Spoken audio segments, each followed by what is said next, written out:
How did cowboys sleep on the open range without freezing to death? The answer lies in systematic survival techniques developed through decades of frontier experience, tested against the most extreme weather conditions the American West could deliver. For trail boss Callahan Pierce, these techniques represented the difference between bringing his crew home alive and facing the families of men who trusted him with their lives. As the blizzard approached with temperatures dropping toward -40 degrees and wind speeds building past 90 miles per hour, Callahan felt a familiar weight of responsibility settle on his shoulders. 20-year-old Matthias Crane looked to him with nervous trust, this being the young man's first winter drive.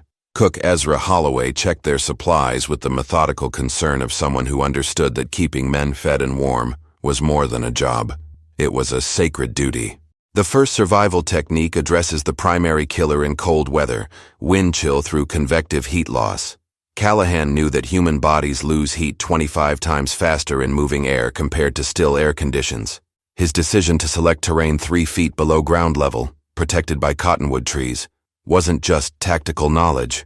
It was the choice that would determine whether Matthias saw his 21st birthday. "This depression will cut the wind by 60%, Callahan explained, watching Matthias struggle to hide his fear behind false bravado. "That gives us hours instead of minutes." The weight of those words hung between them. Hours meant survival. Minutes meant 3 families grieving. The second technique involves thermal mass heat storage through reflector walls. As Callahan arranged stones in a semicircular formation, Ezra watched with the keen eye of a man who had seen good men die from simple mistakes. The reflected heat would increase temperatures by 15 to 20 degrees during burning, then radiate stored energy for hours after flames died. This wasn't just physics. This was the barrier between life and death. The third technique utilizes low-profile shelter design for heated air retention. Matthias helped stretch the canvas, his hands shaking from cold and nerves. "Keep it low, boy," Callahan instructed gently. "Warm air rises and escapes. We need it down here where our bodies are."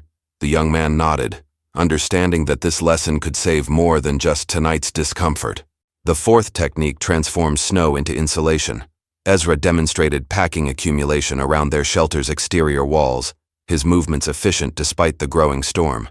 "Nature gives us the tools," he said, breathing visible in the cold air. "Snow's 90% air. Best insulation we could ask for." His calm demeanor helped steady Matthias, though all 3 men understood the magnitude of what they faced. The Starfire configuration, their 5th technique, would burn 8 to 10 hours on fuel that sustained conventional fires for only 2 or 3 hours. As Callahan arranged the logs in radial patterns, he felt the familiar burden of leadership. These techniques had kept him alive through 20 frontier winters, but each storm tested them anew. Matthias watched every movement with intense concentration, understanding that his survival depended on absorbing lessons that couldn't be learned from books. The integration of these 5 foundational techniques would create their fortress against a storm that showed no mercy to the unprepared.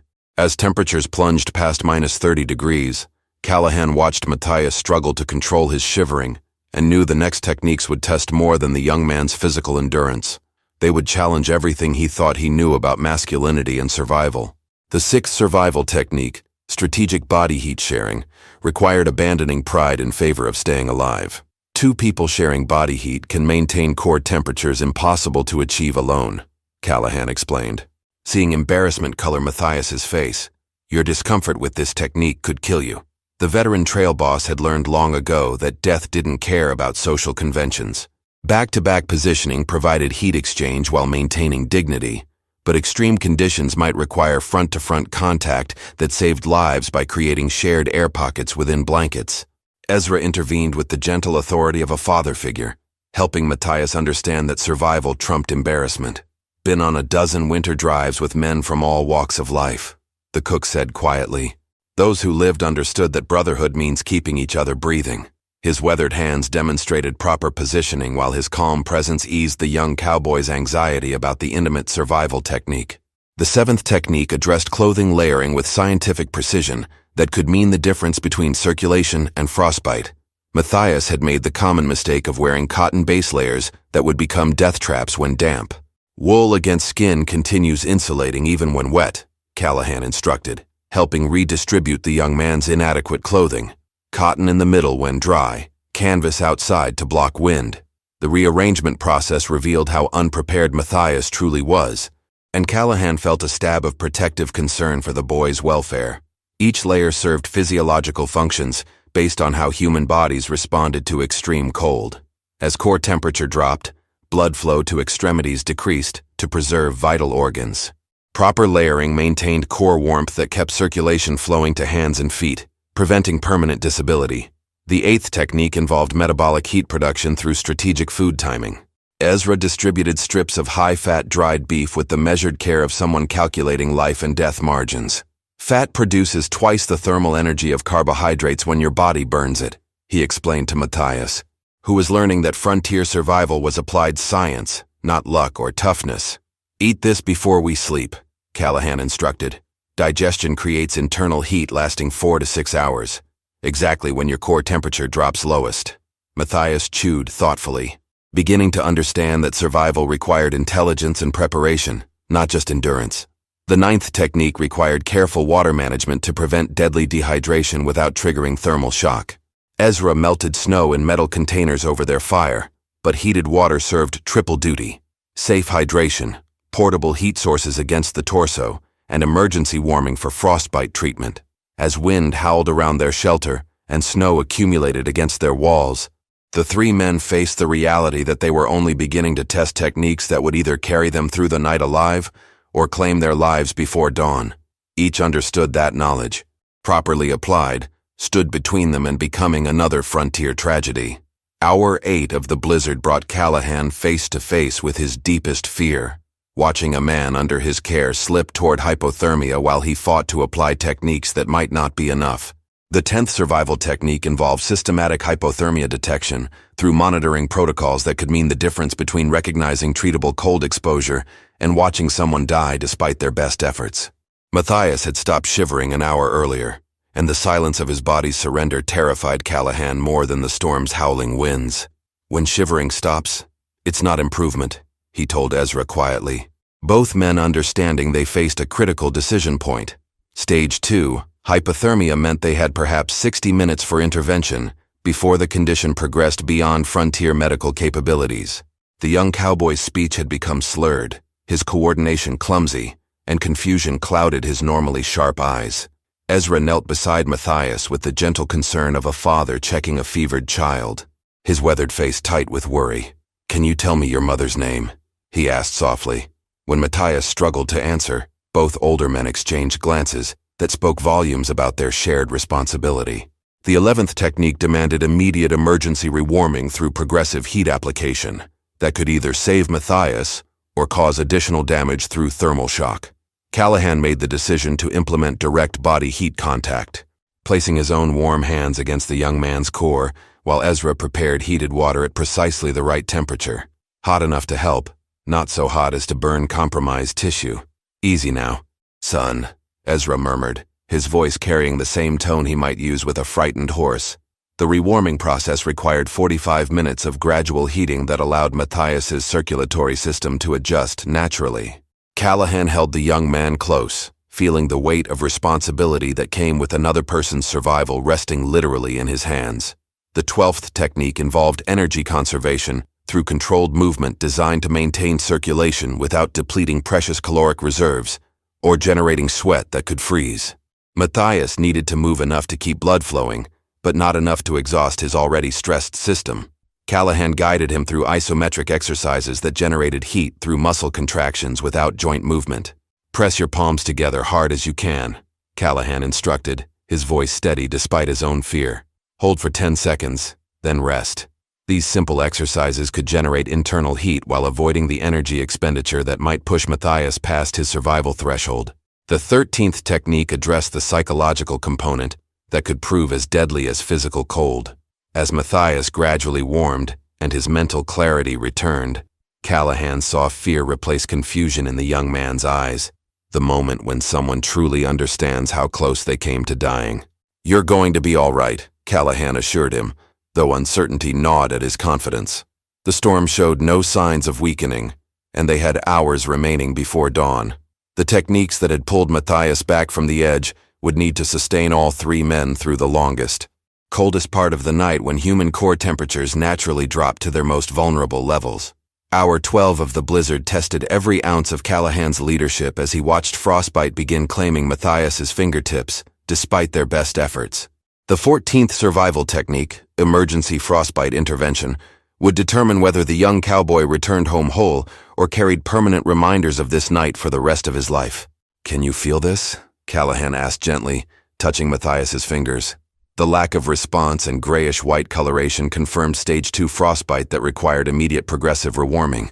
Ezra prepared lukewarm water at exactly 100 degrees, while Callahan fought his own rising panic about failing to protect someone entrusted to his care. The rewarming process demanded precise technique that could prevent tissue loss if implemented correctly. Callahan immersed Matthias's affected digits while monitoring the young man's face for pain responses that would indicate successful circulation restoration. "This is going to hurt when feeling comes back," he warned. "That pain means we're saving your fingers." Matthias bore the treatment with gritted teeth, understanding that enduring temporary agony was preferable to permanent disability that could end his cowboy career before it truly began. Ezra sat beside him, offering quiet encouragement and sharing stories of other men who had survived similar ordeals. The cook's presence provided emotional support that proved as important as medical intervention. The 15th technique addressed water procurement and consumption challenges that could trigger dangerous thermal shock in already stressed physiological systems. Ezra demonstrated melting snow over their fire, while explaining how eating frozen precipitation directly would force Matthias's body to expend precious thermal energy on internal melting processes that could worsen his condition. "Your body's fighting hard enough already," Ezra explained with paternal concern. "We're not going to ask it to melt snow too." The heated water provided safe hydration, while serving as portable heat sources that could be placed against core circulation points to maintain internal warming. This dual-purpose approach exemplified the efficiency required for frontier survival. The 16th technique involved equipment management that had become critical as metal components grew brittle in extreme cold, while canvas materials lost flexibility. Callahan inspected their gear with methodical attention, knowing that equipment failure could prove fatal when they depended entirely on these tools for survival through the remaining storm hours. "Everything's stressed beyond normal limits," he told Ezra quietly, both men understanding that backup plans might determine whether they successfully weathered the remaining storm duration. Repair techniques using available materials, leather patches for canvas tears, gradual warming for metal tools, represented the difference between maintaining their survival system and facing gradual degradation that could prove deadly. The 17th technique required fuel conservation during extended exposure that had exceeded their original resource planning. Their wood supplies dwindled while the storm showed no signs of weakening, forcing difficult decisions about heat management versus duration sustainability. Matthias, recovering from his brush with serious frostbite, watched both older men make calculations that balanced immediate warming needs against uncertain storm duration. The young cowboy was learning that frontier survival required not just technical knowledge, but leadership decisions that carried life and death consequences for everyone depending on those choices. Hour 18 brought Callahan to the edge of his own breaking point as temperatures plummeted to -40 degrees, with wind chills approaching -105 degrees. The 18th survival technique, emergency shelter reinforcement, became essential when he realized their canvas protection might not survive the storm's unprecedented assault. The weight of potential failure pressed down on him like the accumulated snow threatening their refuge. "Sir, the shelter's straining," Matthias reported, his voice steadier now despite their desperate circumstances. The young man had found courage through surviving his earlier hypothermia crisis, and Callahan felt a surge of pride mixed with fierce protectiveness. The emergency reinforcement required working outside in 90-second shifts to avoid fatal exposure while strengthening their only barrier against certain death. Snow accumulation reached 42 inches, creating structural pressure that could collapse their protection, but also providing enhanced insulation that helped maintain interior temperatures above freezing. Callahan made the difficult decision to use their saddles and bridles as internal support frameworks, knowing this choice meant abandoning any hope of quick escape if the storm suddenly broke. "We're committed now," he told Ezra quietly. "This shelter holds, or we don't see morning." The 19th technique addressed navigation in complete whiteout conditions that had reduced visibility to zero, even within arm's reach. Ezra implemented rope tethering systems with the methodical precision of someone who understood that losing spatial orientation could mean walking to certain death mere feet from safety. "I've seen good men die 3 yards from camp because they couldn't find their way back," he told Matthias, his voice heavy with memories of past tragedies. Hour 20 intensified the psychological pressure as sensory deprivation combined with physical stress to create panic responses that could trigger fatal decision-making. Callahan recognized the signs of breaking mental discipline in himself and knew that if he lost control, both younger men would follow. The 20th technique involved systematic mental conditioning through controlled breathing, scheduled verbal communication, and task rotation that prevented any individual from becoming overwhelmed. "Talk to me every 15 minutes, Callahan instructed Matthias, understanding that maintaining social connection was as important as maintaining fire. "Doesn't matter what you say, just keep talking." The young cowboy nodded, beginning to comprehend that survival required not just technical knowledge, but emotional discipline under extreme duress. Ezra took responsibility for managing group morale through storytelling that connected them to successful survival experiences, reminding all 3 men that others had endured similar conditions and lived to tell about it. His calm presence anchored their shared psychological state when individual willpower might have faltered under the relentless assault of wind, cold, and darkness. Hour 22 marked the storm's sustained peak with wind speeds remaining above 85 miles per hour for over 6 consecutive hours. Equipment stress threatened catastrophic failure, as repeated thermal cycling from temperature fluctuations created weakness in their shelter materials and fire management systems. The 21st technique required constant vigilance, as any significant equipment failure could prove fatal despite their technical knowledge and preparation.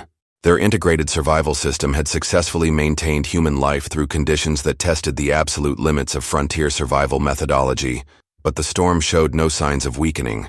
Hour 24 marked a dangerous transition, as Callahan felt his own judgment becoming clouded by exhaustion and began questioning decisions that had kept them alive thus far. The 20-second survival technique became essential for managing variable storm conditions where rapid environmental changes could overwhelm survival systems, calibrated for steady-state extreme weather. But implementing adaptive responses required mental clarity he struggled to maintain. Wind patterns shifted from sustained gales to intermittent gusts that created unpredictable thermal fluctuations inside their shelter. Matthias helped adjust their fire configuration with growing confidence, but Callahan worried that his own fatigue might cause him to miss critical details that could prove fatal. "You're learning fast," he told the young man, though uncertainty gnawed at his ability to make life-and-death decisions for the group. Ezra recognized the signs of leadership exhaustion and quietly took greater responsibility for systematic decision verification. The experienced cook understood that even the most knowledgeable trail boss could make mistakes when pushed beyond normal human endurance limits. "Let me check that positioning," he would suggest gently, providing backup judgment without undermining Callahan's authority or confidence. Snow accumulation reached 54 inches with drift formations, creating both enhanced protection and dangerous carbon monoxide risks as their shelter became increasingly enclosed. The 23rd technique required active ventilation management that balanced heat retention against air quality, a calculation that could determine survival outcomes if they miscalculated the delicate equilibrium between warmth and breathing safety. "We need airflow, but not so much we freeze," Callahan explained to Matthias, though he second-guessed his own assessment of the optimal balance. Ezra monitored everyone for headache and dizziness that could indicate carbon monoxide exposure, masquerading as hypothermia or exhaustion, understanding that wrong diagnosis could lead to wrong treatment with fatal consequences. Hour 26 brought the most demanding test of their equipment, as repeated thermal cycling threatened catastrophic failure of essential survival components. Canvas repair became critical when wind stress and ice formation created tiers that could compromise their entire shelter system. Matthias worked alongside both older men with leather patches, his hands steady despite the cold, showing determination that reminded Callahan why he believed in the younger generation's resilience. The 24th technique involved systematic fatigue management, where critical decisions required confirmation by multiple crew members to prevent errors caused by exhaustion-impaired judgment. Callahan implemented buddy system verification reluctantly, acknowledging that his own mental state might no longer be reliable for solo decision-making that held their lives in the balance. "Check my work," he told Ezra, after adjusting their ventilation system, swallowing pride in favor of safety protocols that recognized human limitations under extreme stress. The cook nodded with understanding respect, knowing that admitting vulnerability required more courage than false bravado in leadership positions. Hour 28 showed the first signs of potential storm weakening as wind speeds began fluctuating more dramatically, but variable conditions created new challenges, requiring different survival strategies than the steady-state management they had been implementing through the brutal night hours.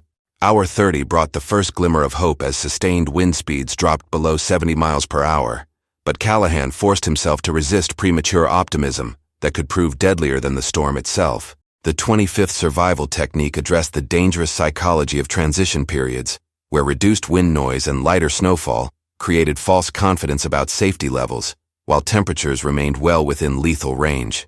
Matthias straightened with visible relief at the apparent improvement, and Callahan felt the paternal urge to warn the young man against the complacency that had killed experienced frontiersmen who relaxed vigilance too early.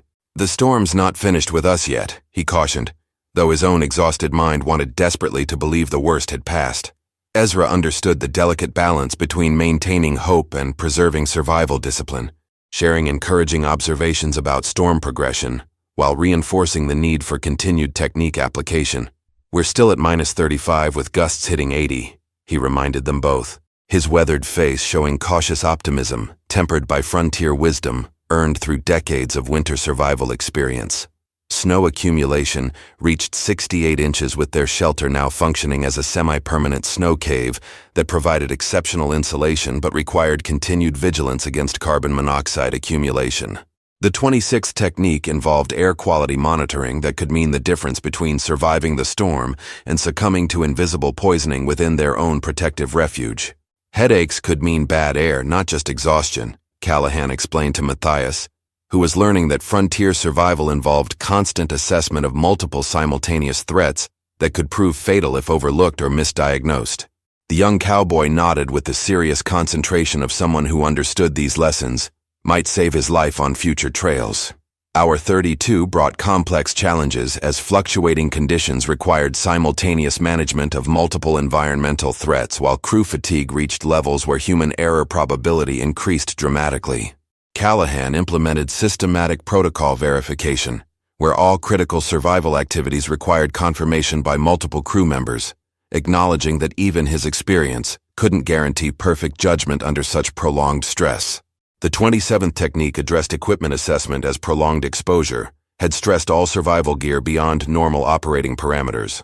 Canvas showed ice-induced brittleness, metal components revealed thermal stress fractures, and their fire tools required careful handling to prevent complete failure during remaining storm duration when backup options were severely limited. Matthias took responsibility for methodical gear inspection with the attention to detail that marked his transformation from nervous youth to competent survival partner. Callahan watched with quiet pride as the young man applied lessons learned through the brutal night, demonstrating that crisis could forge character as surely as heat-shaped metal. Food and water management required strict rationing as extended duration had depleted readily available supplies, while caloric demands remained elevated due to continued cold stress. The storm's 30-plus hour duration had exceeded normal resource planning parameters, forcing careful calculations about sustaining essential functions through potentially several more hours until complete safety could be achieved. Their integrated survival system had successfully maintained 3 human lives through the worst documented blizzard conditions, but the final test would be maintaining discipline and technique application through the psychological challenge of apparent improvement that could mask continuing mortal danger. Hour 36 brought the first glimpse of dawn as the blizzard finally began its retreat, and Callahan allowed himself to feel the profound relief of a leader who had successfully brought his men through their darkest trial. Wind speeds dropped below 50 miles per hour, while temperatures rose to -28 degrees for the first time in over 12 hours, marking the end of a storm that had tested every technique in their survival arsenal. As visibility gradually improved from 0 to several hundred yards, Matthias emerged from their snow-covered shelter as a fundamentally changed young man. The nervous youth who had entered the storm uncertain of his capabilities now moved with the quiet confidence of someone who had faced nature's fury and survived through knowledge, courage, and teamwork rather than luck or bravado. "Look around you," Callahan told him, gesturing at the transformed landscape where snowdrifts reached 12 feet in exposed areas, while their strategic shelter placement had created a survivable microenvironment. "This is what proper technique application looks like when everything depends on getting it right the first time."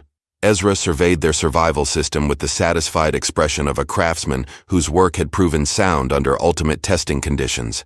The integration of 27 specific techniques had created a fortress against death that demonstrated the accumulated wisdom of generations of frontier survivors who understood that knowledge, systematically applied, could overcome environmental challenges that exceeded normal human physiological limits. The scientific principles behind their survival methodology had proven their worth through 36 hours of extreme testing. Terrain selection through natural depression utilization had reduced wind exposure by 70%. Reflective heat concentration had provided continuous warmth despite fuel limitations. Low-profile shelter design had maintained survivable temperatures, while outside conditions reached killing extremes. Starfire configuration had delivered consistent heat throughout the storm's duration. Strategic body heat sharing had maintained core temperatures impossible to achieve individually. Systematic clothing layers had provided protection against wind, cold, and moisture. Emergency protocols had prevented hypothermia and frostbite from claiming permanent victims. Equipment management and psychological preparation had sustained their survival system when technical knowledge alone might have proved insufficient. Matthias stood quietly beside the two older men, understanding that he had received an education that no amount of book learning could provide. The techniques that had kept them alive represented more than survival methodology. They embodied the frontier spirit of preparation, cooperation, and determination that enabled ordinary men to overcome extraordinary challenges.